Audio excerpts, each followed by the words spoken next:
Merci d'être avec nous sur les antennes de la télévision Burkina Info. Le rendez-vous, c'est le grand déballage, un rendez-vous réservé exclusivement aux personnalités tirées sur le volet. Aujourd'hui, nous avons l'honneur de recevoir M. Pascal Affi-N'Guessan, ancien Premier ministre de la Côte d'Ivoire. M. Affi-N'Guessan, bonjour. Bonjour. Merci d'avoir accepté l'invitation de la télévision Burkina Info.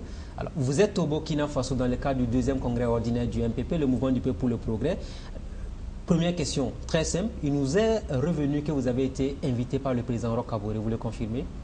J'ai été invité par le parti, puisque c'est le parti qui tient son congrès. Donc, le président Roch Kaboré est militant du parti, mais c'est d'abord la direction du parti qui nous a invités. Alors, quelles sont vos relations avec les cadres du parti? Je vais notamment citer Salif Diallo, Simon Compaoré.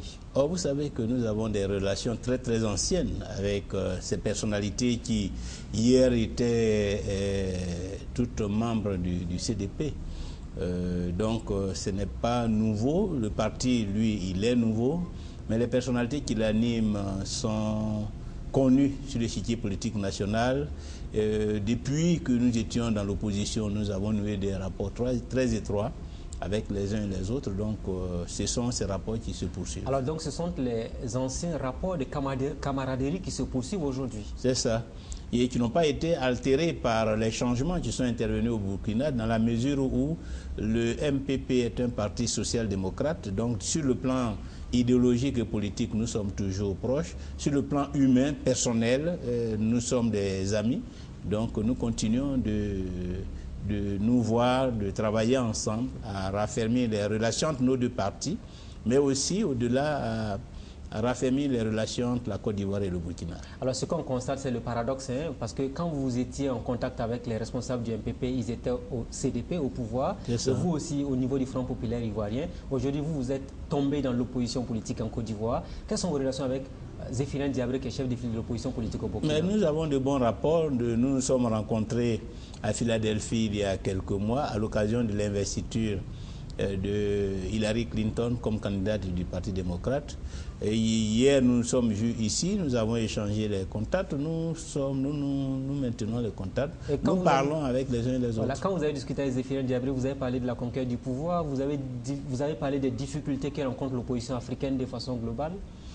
Nous parlons de l'Afrique de façon générale et de la politique de façon générale. Oui. Ce n'est pas des rapports pour critiquer le parti au pouvoir ou émettre des opinions favorables ou défavorables sur tel ou tel gouvernement. Voilà, nous pouvons parler de questions d'intérêt commun, de questions qui sont transversales, qui concernent l'Afrique, qui concernent aussi le monde, parce qu'aujourd'hui, il y a beaucoup de questions qui interpellent tous les leaders politiques, quelle que soit leur tendance idéologique. Par exemple, les questions qui sont liées à la mondialisation, au changement climatique, à l'immigration, je dirais au développement de l'Afrique, ce sont des questions qui n'ont pas de coloration idéologique. Alors Pascal Affi-N'Guessan, votre voix porte, vous êtes un ancien Premier ministre de la Côte d'Ivoire. Au Burkina, il y a un débat immense qui se mène autour du cas Blaise Compaoré. L'une de vos déclarations au cours d'une conférence de presse, vous avez dit clairement que ce n'est pas en obtenant la nationalité ivoirienne qu'il va se soustraire de la justice de son pays. C'était une prise de position forte. Non, je crois que c'est une question de bon sens. C'est une question de responsabilité politique. Vous savez que quand on s'engage en politique, il faut être prêt à en assumer les implications. Et si vous devez répondre devant les tribunaux pour des actes que vous avez posés au cours de votre carrière politique, il faut vraiment être prêt à le faire au nom même de l'éthique politique. Et si votre comparution peut aider votre pays à avancer, à dépasser un certain nombre de situations, il faut être capable de le faire, parce que vous avez décidé, en vous mettant au service du pays à travers la politique, de faire en sorte que le pays avance. Donc pour vous, Blaise Compaoré doit revenir au Burkina Faso? Si les Burkinabés pensent que son retour est nécessaire pour tourner la page des événements, des douloureux événements que le pays a connus, il faut qu'il soit en mesure de le faire. Mais il est devenu votre compatriote maintenant, il a la nationalité ivoirienne. Oui, mais ce n'est pas parce qu'on a une nationalité, comme je l'ai indiqué, qu'on peut se soustraire à la justice. Et on ne peut pas chercher à s'abriter derrière ces artifices juridiques pour, je dirais, se soustraire à sa responsabilité politique. Donc, c'est une question de responsabilité politique. Et je pense que, quelle que soit la nationalité que M. Blaise Compaoré peut avoir demain, de mon point de vue, je crois que c'est cela, compte tenu du rôle qu'il a joué, compte tenu de ce qu'il a représenté dans ce pays, il ne peut pas, je dis, fuir sa responsabilité de répondre devant la justice burkinabé si celle-ci pense que sa présence est utile pour, je dirais, clarifier, établir la vérité sur nos situations du passé et permettre au pays de faire le deuil de ces situations et de pouvoir, je dirais, reconstruire son unité, sa cohésion. Alors, est-ce que quand vous avez fait cette déclaration, vous vous êtes rencontrés après? Depuis qu'il est en Côte d'Ivoire, vous l'avez vu? Non, nous n'avons jamais eu de rencontre. Jamais? Non, non. Vous n'avez pas souhaité le rencontrer lui non plus? Pour le moment. Pour le moment, le besoin de se rencontrer n'a pas été exprimé ni de notre côté, ni de son côté, parce que l'environnement, les défis, les situations que nous vivons à l'heure actuelle en Côte d'Ivoire n'exigeaient pas nécessairement cette rencontre. Mais si d'aventure, du fait de notre parcours, du fait de l'évolution de la situation politique en Côte d'Ivoire, il apparaît dans l'intérêt du pays, dans l'intérêt de notre parti de le rencontrer, nous n'avons aucun complexe. Vous, président de la Côte d'Ivoire, vous allez rapidement renvoyer Blaise Compaoré au Burkina Faso? Pas nécessairement, tout dépend. La question de renvoyer M. Blaise au Burkina ou de le maintenir est une question d'abord qui relève de la responsabilité des autorités burkinabées et du peuple burkinabé. Nous n'avons pas forcément à dire que nous congédions quelqu'un alors que son pays n'a pas besoin de lui. Vous avez été l'une des voix les plus fortes à contester même cette naturalisation. Pourquoi? Qu'est-ce qui clochait selon vous? Non, ce n'est même pas que nous contestons. Ce qui nous paraissait contestable, si on peut parler de contestation, c'est le fait que cela apparaissait comme une manœuvre pour se soustraire à la justice burkinabé. Comme si c'était un arrangement pour que M. Blaise Compaoré ne soit pas, je dirais, justiciable devant les tribunaux burkinabés. Nous considérons cela comme, je dirais, disons, inacceptable du point de vue de l'éthique. En 2014, il y a eu l'insurrection qui a renversé Blaise Compaoré. En 2015, il y a eu le coup d'État. Et on a parlé d'écoute téléphonique avec l'implication notamment de Guillaume Soro. Là également, le Burkina Faso s'est senti directement touché. Est-ce que vous avez eu des remords quand cette affaire des écoutes téléphoniques a éclaté au grand jour? Pourquoi des remords? Parce que c'est quand même une personnalité ivoirienne. Deuxième personnalité de la Côte d'Ivoire. En ce moment, on ne parle pas de remords. Nous parlerons plutôt de, je dirais, et nous l'avons exprimé à travers une déclaration que cela n'était pas acceptable qu'une autorité de ce rang en Côte d'Ivoire soit impliquée dans ces genres de situations et qu'il fallait, nous avons même demandé sa démission. Nous avons même demandé sa démission pour qu'il puisse clarifier cette situation. Comme dans toute démocratie qui se respecte, lorsque une autorité est l'objet d'une accusation aussi grave, elle a l'obligation de s'expliquer, elle a l'obligation de clarifier sa position. Malheureusement, nous sommes en Côte d'Ivoire à l'heure actuelle dans un contexte totalement à l'opposé d'une démocratie qui se respecte. Et donc, M. Soro Guillaume est toujours à la tête de l'État. Donc la Côte d'Ivoire n'est pas une démocratie selon vous? Non, pas du tout. Aujourd'hui, ce qui se passe dans le pays, c'est véritablement à la fois dramatique et scandaleux. On en reparlera tout à l'heure des relations entre la Côte d'Ivoire et le Burkina. Nous en parlons encore un court instant. Alassane Ouattara était à la clôture du FESPACO, une grande première. Deux chefs d'État qui remettent l'étalon d'or de Yenenga. Est-ce que vous avez senti en cette présence au moins un ouf de soulagement dans les relations entre les deux pays? Notre appréciation ne se limite pas à brandir un trophée. Ce n'est pas à travers cela qu'on peut juger de la qualité des rapports entre deux États. Il faut plus que cela et nous attendons des gestes plus forts. Nous attendons une politique qui démontre que entre les deux pays, les autorités se sont engagées dans des relations de confiance, qu'elles travaillent ensemble sur des projets concrets, qu'elles communiquent régulièrement, qu'au-delà de leurs divergences idéologiques, elles prennent en compte les intérêts des deux pays, la raison d'État. C'est cela que nous attendons. Et si cette cérémonie et ce geste est perçu ou est posé comme un message, nous espérons que dans les jours à venir, dans les semaines à venir, ce message-là devra se traduire par des actes concrets. Et c'est à partir de ce moment qu'on pourra y mettre un jugement. Vous avez été un Premier ministre en Côte d'Ivoire. Il y a aujourd'hui ce qu'on appelle le traité d'amitié et de coopération entre les deux pays, des conseils des ministres conjoints également entre les deux pays. On parle beaucoup donc de projets, mais les deux pays peinent à financer finalement tous ces projets. On a l'impression qu'on fait des actions d'éclat qui ne portent pas fruit sur le terrain.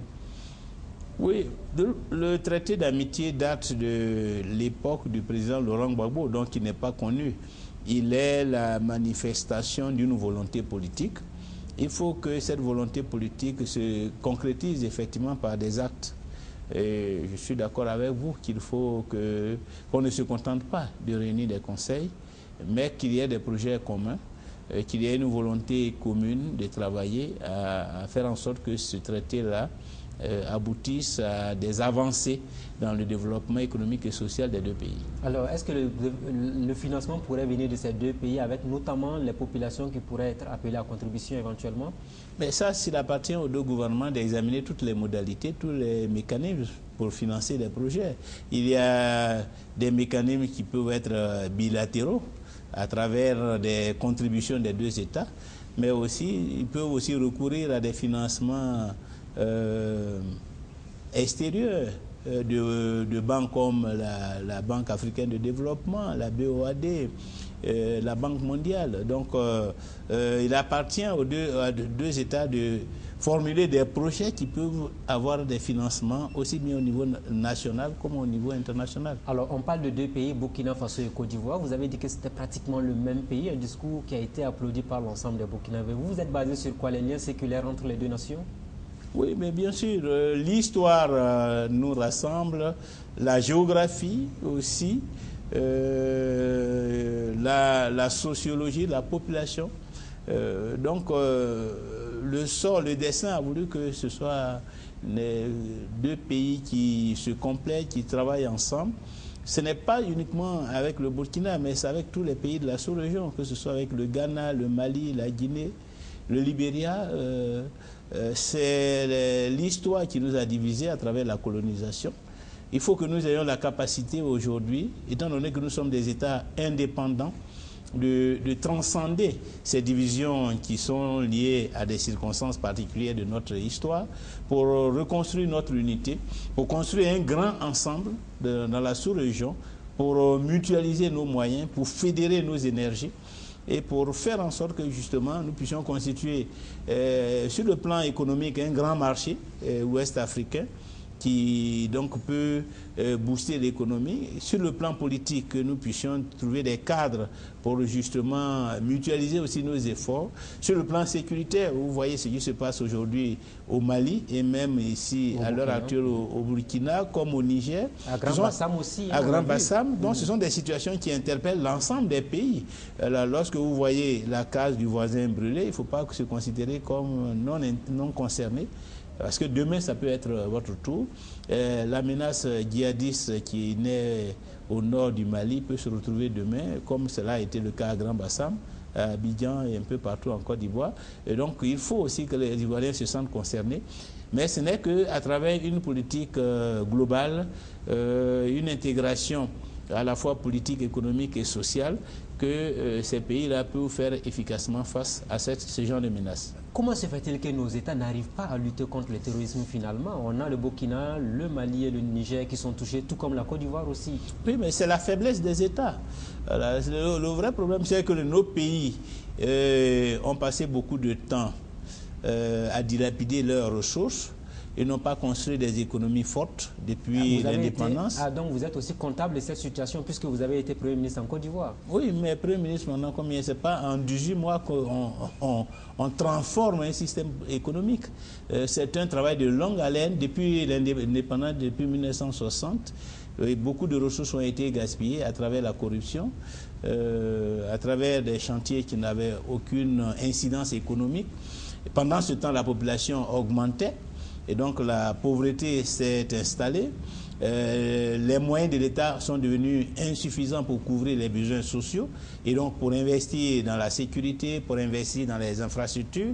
Et aujourd'hui, nous sommes pris à la gorge. Sans le soutien extérieur, nous ne sommes pas capables de faire face à toutes nos contraintes, qu'elles soient d'ordre militaire, sécuritaire, social, etc., etc. Et c'est pour cela qu'il faut souvent privilégier des solutions de consensus, de rassemblement, pour que nous gagnions du temps et que nous nous mettions au travail pour produire de la richesse. Parce que tant que l'instabilité continue, tant que les divisions au niveau politique, au niveau social ne sont pas jugulées, évidemment, la croissance ne peut pas suivre, la production de richesses ne peut pas suivre, et nous serons toujours en retard par rapport aux besoins, et nous n'aurons jamais la capacité de bâtir des systèmes de sécurité performants pour faire face aux menaces venant aussi bien du djihadisme que de la criminalité ordinaire. Oui, mais est-ce que finalement, cela ne va pas au-delà des questions politiques? Le misérabilisme, la précarité de la jeunesse africaine n'est-il pas certainement une ouverture aujourd'hui au recrutement de cellules djihadistes dans ces pays-là? Mais évidemment, si l'État n'est pas en mesure de satisfaire les attentes des populations, notamment de la population jeune, on ne peut pas être surpris de voir que ces jeunes-là soient sensibles à certaines sirènes, notamment les sirènes à connotation religieuse. Voilà. Alors chaque fois que le Burkina Faso est touché par le terrorisme, vous êtes ivoirien, mais vous suivez l'actualité du pays des hommes inter. Quelle est la réaction que vous avez toujours eue? Mais c'est toujours d'exprimer, je dirais, cette désolation de voir que cette gangrène est en train de s'installer dans un pays voisin et que cette menace aussi se rapproche de vous et qu'il faut faire quelque chose. Qu'il faut à la fois exprimer sa solidarité, mais qu'il faut aussi aller au-delà, voir comment, comme je l'ai indiqué, apporter son soutien et participer à la lutte pour mettre fin à ce fléau. Comme aujourd'hui, les pays occidentaux sont mobilisés en Irak ou en Syrie pour mettre fin à l'existence de Daesh. Alors, M. Pascal Affinguessan, parlons à présent de la Côte d'Ivoire, parce que c'est très important aussi. À quand la fin de la division entre pro-Gbagbo et pro-Affinguessan au niveau du Front populaire ivoirien? Mais quand les circonstances le permettront, cette division prendra fin. Vous savez, dans ce genre de situations, le temps aussi, comme on dit, est un autre nom de Dieu. Le temps, et je pense que ce temps logiquement ne devrait pas être loin, étant donné les discours que nous entendons à l'heure actuelle, qui montrent une convergence autour des questions de la réconciliation nationale, de la participation aux jeux politiques, aux élections. Ce sont des discours qui nous ont divisés. Aujourd'hui, nous observons que nos amis tiennent le même discours que nous. Donc, nous considérons que les jours, les semaines, mois à venir pourrait permettre de plus en plus de rapprochement et la fin de cette crise. C'est ce que nous souhaitons en tout cas. C'est ce que vous souhaitez. En 2015, on se rappelle qu'il a fallu une bataille judiciaire pour valider votre candidature pour le prochain congrès en Côte d'Ivoire. Fallait-il en arriver là, finalement? Non, ce n'est pas ma candidature qui a été validée par une procédure. Oui, mais il a fallu que vous passiez par la justice pour vous faire confirmer, bien sûr. Non, ce n'est pas pour faire confirmer, mais pour faire annuler une pseudo-candidature du président Laurent Gbagbo. C'est différent. Oui. Moi, j'étais candidat. Les camarades, au lieu de se porter candidat eux-mêmes pour que nous allions au Congrès et que le Congrès tranche, de savoir qui devrait diriger le FPI, ils ont certainement estimé qu'il n'était pas de poids pour m'affronter et ils ont voulu susciter une candidature du président Laurent Gbagbo alors que celui-ci n'avait aucunement manifesté sa volonté d'être candidat à la présidence. Or, eux-mêmes avaient édicté des règles. Donc c'est une bataille judiciaire inutile qui a eu lieu en 2015 finalement, parce que Laurent Gbagbo étant à la CPI. Oui, mais enfin, la justice, elle se prononce par rapport aux pièces qu'on lui montre. Et nos camarades ont été incapables de prouver que le président Laurent Gbagbo voulait être candidat et qu'il avait exprimé cette intention. Ni par écrit, ni oralement, à aucun moment, le président Laurent Gbagbo n'avait exprimé un quelconque désir d'être candidat. Donc c'est seulement leur volonté qu'ils voulaient imposer à l'intérieur du parti pour dire qu'il est candidat et en conséquence me demander de retirer ma candidature parce que Gbagbo est candidat alors qu'il ne l'a pas exprimé.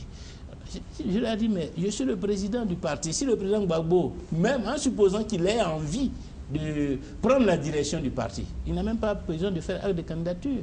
C'est moi qui le va saisir pour dire pour telle et telle raison politique ou judiciaire, il est bon que vous me portiez à la tête du FPI. Et c'est moi, en tant que président, qui allais vous informer de ce que le président, de ce qu'il est important qu'à l'occasion de ce congrès, nous confions la direction du parti au président Gbagbo. Mais ce n'est pas vous qui devez venir me dire que le président Gbagbo est candidat, alors qu'il n'y a aucun élément. Alors, eux, ils voulaient donc passer par cet artifice pour que je me retire et que par procuration, eux, ils dirigent le parti. Et je ne pouvais pas accepter... Chose qui n'est pas passée. Alors, est-ce que n'est-ce pas là une preuve du culte de la personnalité autour finalement de Laurent Gbagbo? Ça, c'est à eux qu'il faudrait poser la question. Mais je pense, pour ma part, qu'il y a d'abord une volonté de manipulation de son image et de son nom. Voilà, au-delà du culte. Mais il est rassembleur tout de même. Le nom de Laurent Gbagbo mobilise toujours en Côte d'Ivoire. Bien sûr qu'il le mobilise, mais ce n'est pas une raison pour l'imposer, pour que quelqu'un s'en saisisse et l'utilise à son seul profit. Puisque là, il s'agit de l'usage qu'un groupe fait de ce nom pour atteindre des objectifs personnels qui ne sont pas les objectifs du groupe. Et on ne peut pas laisser prospérer une telle forfaiture. Alors, M. Pascal Affi-N'Guessan, on se rappelle en 2015 de cette bataille judiciaire autour du Front populaire ivoirien. Est-ce qu'il fallait en arriver là par rapport aux candidatures? Oui, en interne, il n'y avait plus de solution possible. Et donc, conformément à la hiérarchie des normes, il était nécessaire, il était pratiquement incontournable de se référer à la justice pour que ce débat interne-là trouve une solution. Et donc, tout était focalisé autour de Laurent Gbagbo, ce qui est incompréhensible. Non, c'était pas c'était focalisé autour de Laurent Gbagbo, oui et non. Parce qu'en fait, la décision qui a été portée devant les tribunaux concernait une décision rendue par un organe du parti qui avait dit que le président Laurent Gbagbo était candidat, alors qu'il n'avait reçu aucun dossier du président Laurent Gbagbo, alors que le président Gbagbo n'avait exprimé aucunement l'intention de briguer, ni par écrit, ni verbalement, l'intention de briguer. Mais cela servait la cause d'un certain nombre d'adversaires internes qui voulaient, je dirais, m'arracher la direction du parti, qui ne s'estimaient pas en mesure de m'affronter au Congrès et qui ont pensé qu'en évoquant la candidature du président Laurent Gbagbo, ils allaient m'amener à me retirer pour que, par procuration, ils prennent la direction du parti. Même détenu, Laurent Gbagbo mobilise plus que vous en Côte d'Ivoire, c'est ce qui se dit dans l'opinion. Mais de toute façon, même si c'était le cas, ça ne surprendrait pas. Le président Laurent Gbagbo a été notre leader pendant plus de 20 ans. Il a été chef d'État pendant plus de 10 ans. Donc c'est tout à fait logique qu'il ait, du point de vue de la présence dans l'opinion du Caribe, qu'il ait plus une avance sur moi. Ça, c'est tout à fait évident. Moi, j'ai été candidat en 2015 à la présidentielle. Moi aussi, dans 5 ans, dans 10 ans, j'aurai pris de l'avance sur d'autres acteurs politiques. Donc il n'y a aucun complexe, aucune gêne à considérer que dans l'instant d'aujourd'hui, quelqu'un qui a une plus grande expérience politique, qui a été ancien je dirais dans la lutte, est une avance sur vous dans l'opinion.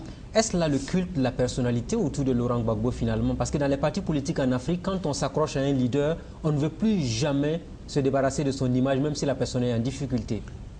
Il y a une part de cela, mais je ne crois pas que ce soit la seule explication de la situation au sein du FPI. Il y a, et c'est ce que j'ai appelé d'abord, qu'il y a des opportunistes, des gens qui ont voulu profiter de la crise, de mon arrestation et de mon absence pendant plus de 2 ans et demi pour prendre le parti en absence. Déjà en 2012, pendant que j'étais en prison, ils ont tenté de faire un congrès électif alors qu'ils étaient une direction intérimaire. Ce sont les militants qui étaient dehors qui sont battus pour que ce congrès n'ait pas lieu. Quand je suis sorti de prison, ils ont voulu prendre prétexte de ce que j'étais en liberté provisoire pour me tenir à l'écart de la direction du parti. Ça a fait l'objet d'un débat dans la même semaine de ma sortie, et puis nous ne nous sommes pas entendus. Donc en fait, ce groupe qui voulait profiter de la crise de 2011 et du fait qu'eux, ils sont restés dehors pour prendre la direction du parti, se retrouvent aussi dans la fronde d'aujourd'hui. Donc, tout ce qu'ils font, y compris l'utilisation du nom du président Laurent Gbagbo, obéit à un seul objectif: comment se débarrasser du président du FPI. Alors, toutes ces manœuvres ont échoué. Maintenant, effectivement, il y a à l'intérieur de ce groupe de frondeurs aussi des camarades qui sont attachés personnellement au président Laurent Gbagbo et qui estiment que le président Laurent Gbagbo a encore un avenir et que s'il laisse le président actuel du FPI poursuivre sa carrière, tenir la direction du parti, se présenter aux élections présidentielles, cela va en fait tourner la page du président Laurent Gbagbo, cela va fermer la parenthèse au Gbagbo et qu'il faut donc tout faire pour l'écarter de manière à ce que le fauteuil en fait reste vide jusqu'à ce qu'éventuellement le président Gbagbo revienne. Donc pour vous, il n'a pas d'avenir finalement politique en Côte d'Ivoire, Laurent Gbagbo? Quel que soit son avenir, on ne peut pas laisser un parti sans direction, tout simplement parce qu'on pense que quelqu'un va venir. Et s'il ne vient pas, et même s'il devait venir, il faut que pendant que nous sommes là, nous continuons à nous battre jusqu'à ce qu'il nous retrouve. S'il nous retrouve au pouvoir, tant mieux. Mais s'il ne nous retrouve pas au pouvoir et que nous estimons à son retour qu'il est le mieux placé pour poursuivre la lutte, mais nous lui cédons le fauteuil. Mais on ne peut pas bloquer la marche d'un parti en entendant la sortie de prison d'un ancien président de la République. C'est insensé, ça tombe sous le coup du sens. N'est-ce pas là peut-être la négation de la politique aussi? Non, mais justement, heureusement que dans le parti, tout le monde n'a pas cette même lecture des choses, tout le monde n'a pas cette même vision des choses, tout le monde n'est pas dans l'émotion et dans le sentimentalisme, et qu'il y a une grande majorité des militants du FPI, de cadres du FPI qui considèrent que bon, le président Gbagbo est dans la situation où il se trouve, c'est à nous de nous organiser, de reconstruire le parti, de construire un leadership pour que le parti soit fort, pour pouvoir l'aider à sortir de prison, pour que le parti soit fort, pour pouvoir reconquérir éventuellement le pouvoir, parce que c'est un FPI au pouvoir qui peut aider plus facilement le président Gbagbo à sortir de prison. Et donc, pour eux, le fait d'avoir un candidat du parti à des élections et de se donner des chances de la gagner, cette élection, ça participe aussi de la stratégie pour la libération du président Gbagbo, comme de tous ceux qui sont aujourd'hui dans les liens de la détention, parce que le FPI est dans l'opposition. Alors, il y a d'abord eu votre libération, ensuite cette bataille judiciaire que vous avez remportée, on pourrait le dire ainsi. Oui. Pour beaucoup de vos détracteurs, finalement, vous êtes très proche du pouvoir d'Alassane Ouattara. Voilà pourquoi tout marche pour vous. Mais tout ne marche pas pour moi. La preuve, c'est que je me bats pour que tous les camarades qui sont en prison soient libérés. Jusque-là, je me trouve face à un mur. La preuve, c'est que j'anime régulièrement des conférences de presse pour contester, pour condamner la position du gouvernement. La preuve, c'est qu'à l'occasion du référendum, nous n'avons pas été entendus, qu'il a fallu que nous descendions dans la rue à travers des sittings, des marches pour contester la démarche du président Alassane Ouattara. Donc, si véritablement nous étions en accointance, il n'y aurait pas tant d'hostilité entre nous. Et on ne se serait pas présenté contre lui, ni au présidentiel, ni aux législatives. Nous nous battons, nous agissons en tant que parti d'opposition, mais avec nos méthodes, avec notre vision, avec notre ligne. Alors, ceux qui ne sont pas d'accord avec cette ligne considèrent que c'est une forme d'accointance, mais cela n'engage que. Parce que nous, c'est comme ça que nous donc ça ne vous trouble pas du tout le sommeil, hein, quand on vous dit que vous êtes proche de Ouattara et pas du tout. La preuve, c'est que ceux-mêmes qui nous taxaient de collaborateurs reviennent aux positions que nous défendons en indiquant qu'ils vont aller aux élections présidentielles de 2020, qu'ils sont d'accord pour la réconciliation. Mais il a fallu 6 ans pour qu'ils comprennent cela. Nous le disons, ce discours, nous le tenons depuis 4-5 ans. Ils n'ont pas entendu. C'est maintenant qu'ils comprennent. Bon, mais comme il n'est jamais trop tard pour bien faire, nous sommes prêts à ce que nous nous mettions ensemble, maintenant qu'ils ont compris, pour que nous allions dans la voie du jeu politique, de la participation à la vie politique de notre pays, de la participation aux élections, parce que c'est par là que nous pouvons aussi, je dirais, accéder au pouvoir et résoudre les problèmes de la Côte d'Ivoire d'aujourd'hui. Alors, l'un de vos challengers, en la personne de Abdourahmane Sangaré, que vous connaissez sans doute très bien, a dit clairement, et je le cite, « Personne ne pourra m'empêcher d'aller au contact des militants du FPI, personne ne pourra m'empêcher d'aller à la rencontre des forces politiques et démocratiques pour sauver la Côte d'Ivoire. » Là, clairement, il s'est dit, vous n'êtes pas l'homme de la solution. Cela n'engage que lui. Mais en tout cas, aujourd'hui, si nous regardons nos parcours politiques, comme on dit habituellement, il n'y a pas photo. Moi, j'ai été directeur de cabinet de Laurent Gbagbo depuis 1994. J'ai été son directeur de campagne en 1995, en 2000. Et Gbagbo est devenu président de la République grâce à l'action que j'ai menée en tant que directeur de campagne. J'ai été ministre depuis 1999-2000, Premier ministre en octobre 2000 jusqu'en mars 2003, président du parti depuis 2001. Aujourd'hui, je suis député à l'Assemblée nationale. Bon, je souhaite que mes adversaires déclinent aussi leur curriculum vitae pour que l'on voit qui de nous véritablement a une expérience, a, je dirais, un parcours, un profil avec la Côte d'Ivoire. Alors, est-ce que vous et puis Abdourahmane Sangaré, vous vous rencontrez souvent ou bien le dialogue est totalement rompu entre vous? En tout cas, c'est lui qui ne veut pas me voir. Ah, définitivement? Enfin, je ne sais pas si c'est définitif, mais depuis le déclenchement de cette crise, j'ai tout tenté et pour que nous puissions nous asseoir pour en parler. Même lorsqu'il a dit qu'il fallait que je retire ma candidature parce que le président Laurent Gbagbo serait candidat, j'ai proposé que nous envoyions des gens à La Haye, un représentant de chaque camp, pour aller interroger le président Gbagbo, puisque moi je n'avais aucun élément pouvant, je dirais, attester que le président Gbagbo voulait devenir président du FPI. Il a refusé. J'ai souhaité qu'on se rencontre pour qu'on discute, pour qu'il me démontre l'intérêt que nous avions à l'heure actuelle à porter le président Laurent Gbagbo à la tête du parti, et que s'il réussissait à me convaincre, j'allais m'aligner sur sa position. Il a refusé. Vous n'avez obtenu aucune preuve? Rien, aucune preuve. Alors, depuis que Laurent Gbagbo est détenu et puis votre libération, vous avez tenté de le rencontrer à La Haye? Oui, j'ai même fait une demande, et jusqu'à présent, je n'ai pas encore réussi à le rencontrer. Mais vous avez de ces nouvelles, est-ce qu'il va bien, tout va pour le mieux pour Évidemment, il y a plusieurs personnes qui lui rendent visite et qui parlent de ses conditions de détention. Donc, à travers ces témoignages, nous savons plus ou moins comment les choses se passent à la CPI. Nous savons que ce n'est pas facile. C'est lui seul que vous avez souhaité voir, ou à Charles Blé Goudé aussi? Y compris Blé Goudé éventuellement. Mais évidemment, si je ne peux pas voir une seule personne sans l'autre. Et donc, sinon, Charles Blé Goudé, j'aurais pu aller le voir. Il ne pose aucun problème. Mais je préfère, si je dois me rendre à la CPI, pouvoir rencontrer les deux personnalités ivoiriennes détenues. Est-ce que le retour de Laurent Gbagbo et de Charles Blé Goudé en Côte d'Ivoire pourrait constituer une alternative crédible à la résolution et à la réconciliation nationale en Côte d'Ivoire? Évidemment. C'est tout à fait évident que si le président Gbagbo et Charles Blé Goudé sont libérés, si tous nos camarades qui sont en détention en Côte d'Ivoire sont libérés, cela peut booster le processus de réconciliation nationale. Alors aujourd'hui, vous avez combien de militants du FPI qui sont actuellement détenus? Autour de 240-245. Alors qu'est-ce qu'on leur reproche concrètement? Alors, certainement d'avoir perdu le pouvoir en 2011. Ce n'est pas un argument pour arrêter quelqu'un. Mais évidemment, c'est cela la motivation de toutes les arrestations, y compris la mienne.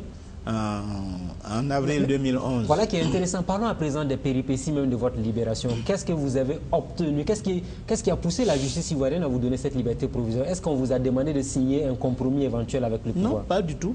Mais vous savez, c'est comme ça que fonctionnent les systèmes. Lorsqu'ils ont de fortes pressions au niveau international, parce qu'il y a des violations des droits de l'homme, parce qu'il y a un certain nombre de situations gênantes sur le plan des droits de l'homme, bon, ces pouvoirs-là pose quelques actes juste pour desserrer l'étau, juste pour desserrer la pression internationale. Mais après, ils verrouillent. Et c'est la situation que nous vivons en Côte d'Ivoire. En définitive, ces prisonniers-là sont des otages du système. Alors, monsieur Pascal Affi-Guessan, un élément important, vous avez dit clairement que c'est vous qui avez l'expérience et vous qui pouvez diriger donc le Front populaire ivoirien. Au sortir de la dernière élection législative en Côte d'Ivoire, vous n'avez obtenu que 3 députés. C'était une véritable raclée électorale. Qu'est-ce qui n'a pas marché? Vous savez, c'est un commentaire qui ne prend pas en compte la réalité nationale. Ce sont des commentaires qui sont faits par rapport au FPI que les gens connaissent avant la crise de 2010-2011. 3 sur 255. Oui, mais bien sûr. Pour comprendre cela, il faut savoir qu'en 2011, le FPI a été totalement disloqué. Voilà. Et que le FPI n'a même pas été capable d'aller aux élections en 2011. Et que 2016, cela fait donc 16 ans que le FPI a été absent des élections législatives. Que le FPI a perdu beaucoup de ses cadres qui sont soit en prison, soit en exil. Que l'électorat du FPI, à l'heure actuelle, est encore sous le traumatisme des événements de 2010-2011. Et que l'absence de réconciliation nationale pèse lourdement sur l'environnement électoral en Côte d'Ivoire. Que le parti lui-même n'a plus de moyens. Voilà. Que beaucoup de cadres ont perdu leur maison, soit leurs comptes sont gelés par le pouvoir. Donc il y a un environnement tel que le parti ne peut s'exprimer comme il s'est exprimé en 2010. Et qu'en plus, en Afrique, on le sait que la dimension pouvoir a un rôle important. Quand vous êtes au pouvoir, vous avez un bonus électoral. Nous-mêmes, nous avions 13 députés avant 2000. Le fait d'être passé au pouvoir nous avait fait faire un bond jusqu'à 96 députés. Donc nous sommes passés de 13 à 96. Mais dès que vous perdez le pouvoir, vous êtes sûr de perdre peut-être même plus de la moitié de vos électeurs. Ici même au Burkina, regardez la situation du CDP. Voilà, le nombre de députés qu'ils ont eu. Mais le CDP a tout de même un groupe parlementaire alors que le FPI n'a même pas de groupe parlementaire en Côte d'Ivoire. Parce que ici, vous n'avez pas eu 3000 morts. Vous n'avez pas eu un pays entier dévasté par la rébellion. Si ça avait été le cas, peut-être que le CDP aurait eu la même chose. Ici, le président Blaise Compaoré n'est pas la CPI. Et cela ne pèse pas sur l'électorat du CDP de la même façon que l'arrestation du président Gbagbo, l'arrestation de centaines de cadres du FPI pèse sur l'électorat du FPI. Donc c'est tout cet ensemble-là qui doit permettre de comprendre la situation et d'expliquer le résultat que nous avons. Cela veut dire que nous venons de loin. Ça ne veut pas dire que nous sommes satisfaits de notre score, mais cela montre le chemin que nous avons à parcourir pour retrouver la situation de 2009-2010. Vous avez encore du chemin sans doute. Nous avons encore du chemin, surtout à mobiliser les électeurs, à faire en sorte qu'ils sortent des traumatismes, ils sortent de l'apathie qui s'est abattue sur le pays pour se réengager dans la vie politique, pour participer aux élections, parce que c'est cette mobilisation-là qui peut nous permettre de retrouver une position correspondant à ce que nous représentons réellement sur l'échiquier national. Alors, malgré vos 3 députés, on a vu Guillaume Soro vous faire la cour. Curieusement, 3 députés alors qu'il avait la majorité. Qu'est-ce qu'il est venu vous dire quand il est venu vous voir, Guillaume Soro? Non, il était en campagne pour la présidence de l'Assemblée. Il était aussi, je dirais, en campagne de communication. Donc, vous savez, chacun essaie de construire sa carrière comme il peut, de jouer sur un certain nombre d'éléments pour... je dirais, booster son image. Je crois qu'il y avait donc à la fois une campagne électorale, une campagne de communication, s'afficher avec le FPI, montrer qu'on est ouvert à toutes les tendances politiques. C'est de bonne guerre. Certains ont vu en cette réaction de Guillaume Soro envers vous déjà les préparatifs, les prémices pour 2020. Est-ce que vous le confirmez? Je ne sais pas. Mais en tout cas, en ce qui concerne M. Guillaume Soro, ses ambitions pour 2020 sont claires. Et tout le monde sait en Côte d'Ivoire qu'il est en campagne permanente pour 2020. Est-ce que c'est par rapport à cela et qu'est-ce qu'il attend du pays dans ce cadre-là? Vous n'en avez pas discuté? Non, nous ne sommes pas, pour nous en tout cas en campagne pour 2020, nous sommes au stade de l'évaluation de notre participation aux élections, de la définition d'une stratégie de rebond. Et donc c'est cela qui est notre préoccupation à l'heure actuelle. Est-ce que vous serez prêt aujourd'hui à faire alliance avec Guillaume Soro pour 2020? Ce n'est pas une question qui se pose à moi, c'est une question qui se pose au FPI. Pour le moment, je ne vois pas les éléments qui peuvent constituer le fond d'une telle alliance.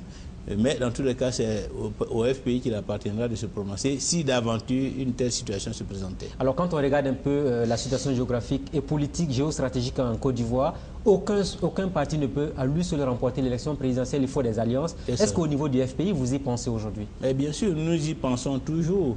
Bien avant même les élections de 2010-2011, nous avons pensé au rassemblement à travers ce que nous avons appelé la majorité présidentielle, la LMP. C'est avec cette majorité présidentielle que le président Gbagbo est parti aux élections. C'est une structure qui a rassemblé des personnalités issues de plusieurs partis politiques. Il faut savoir que sur l'échiquier politique ivoirien, les possibilités d'alliance sont assez limitées, mais dans tous les cas, il faut savoir qu'on ne peut pas gagner une élection si on n'a pas la capacité d'aller au-delà de son électorat, de ses militants. Alors, est-ce que votre rêve, c'est de voir éclater aujourd'hui le RHDP? Non, on ne peut pas dire que c'est notre rêve. Mais ça pourrait vous être une bonne opportunité politique.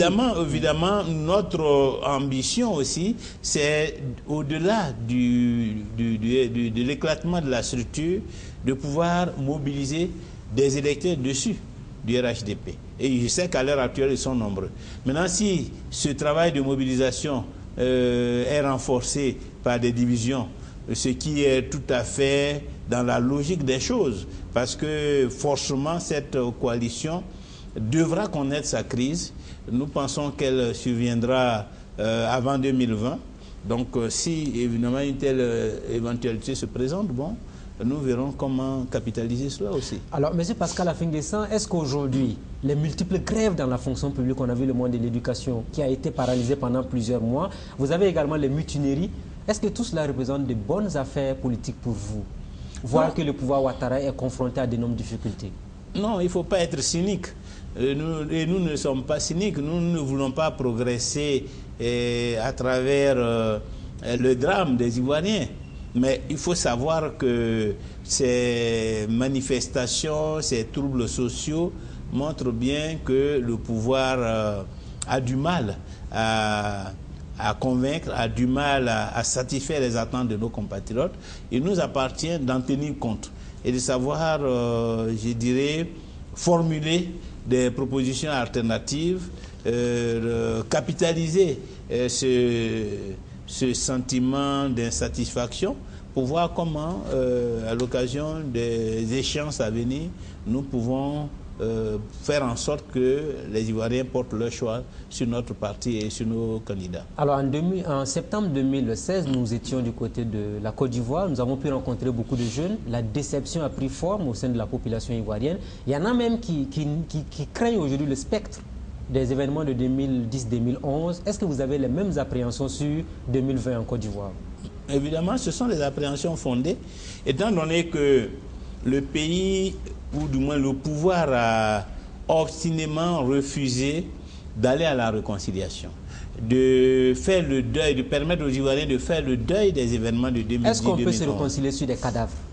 Mais bien sûr, c'est surtout sur les cadavres qu'il faut se réconcilier. Lorsque entre vous, il y a des cadavres... justice quand même aux victimes. Mais bien sûr, mais la réconciliation aussi, c'est une forme de justice. Au village, lorsque on appelle les différentes familles qui ont eu à s'affronter, à se réconcilier, c'est justement pour dépasser, je dirais, les frustrations, les rancœurs qui résultent peut-être même du fait qu'il y a eu des cadavres entre les deux familles. Voilà. Et c'est pour poser les actes qui vont apaiser les cœurs, poser les actes qui vont permettre de dédommager les victimes et de faire en sorte que, de part et d'autre, on soit disposé au pardon. À la fois à la repentance et au pardon. C'est cela la réconciliation. Même la justice pénale, logiquement, elle a pour vocation aussi de réconcilier l'accusé avec le droit. Voilà. Mais le vrai problème, c'est que la justice pénale ne s'occupe pas suffisamment des victimes. Elle s'occupe des coupables. Elle cherche à punir celui qui a posé un acte délictueux. Or, la justice africaine, la justice transitionnelle, cherche cela, mais en essayant aussi de resocialiser, je dirais, l'accusé.